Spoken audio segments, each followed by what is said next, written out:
chút ánh sáng cho cuộc đời, có tiếng hát cho một người, có mắt biếc soi nụ cười, tươi như cánh hoa tình ai. Đã biết nói yêu một lần, sẽ thấy đớn đau thật gần, sẽ thấy nắng phai nhạt dần khi vương vấn trong tình yêu.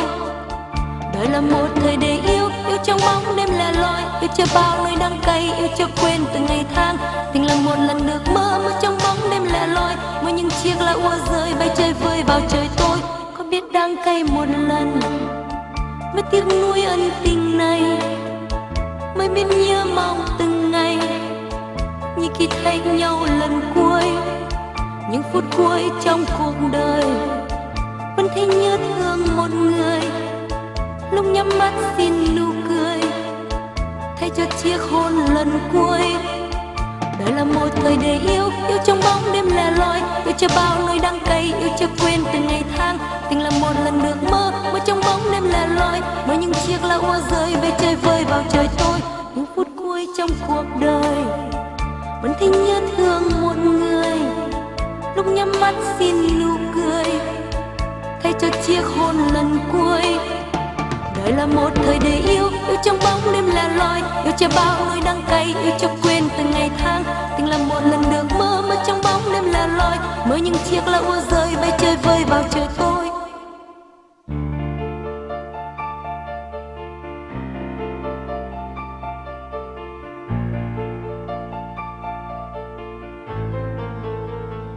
Je n'ai qu'un souvenir qui ne soit rien qu'à moi. Je revois son sourire, mais ça ne suffit pas. Il y a des gens heureux qui vivent autour de moi. Ce sont les amoureux, mais ils ne savent pas. Les amoureux qui passent ne se retournent pas, mais il reste la trace de mon cœur dans leur pas. Les amoureux qui passent ne se retournent pas, mais il reste la trace de mon cœur dans leur pas. On est aimé souvent, mais on n'est qu'une fois. J'aurais voulu longtemps, mais il ne voulait pas. Quand je vois ceux qui s'aiment passer tout près de moi, ils me font de la peine, car ils ne savent pas. Les amoureux qui passent ne se retournent pas, mais il reste la trace de mon cœur pour leur pas. Les amoureux qui passent ne se retournent pas, mais il reste la trace de mon cœur pour leur pas.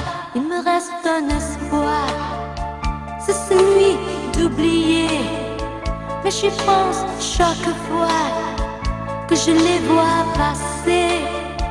Les amoureux qui passent ne se retournent pas, mais il reste la trace de mon cœur pour leur pas. Les amoureux qui passent ne se retournent pas, mais il reste la trace de mon cœur pour leur pas.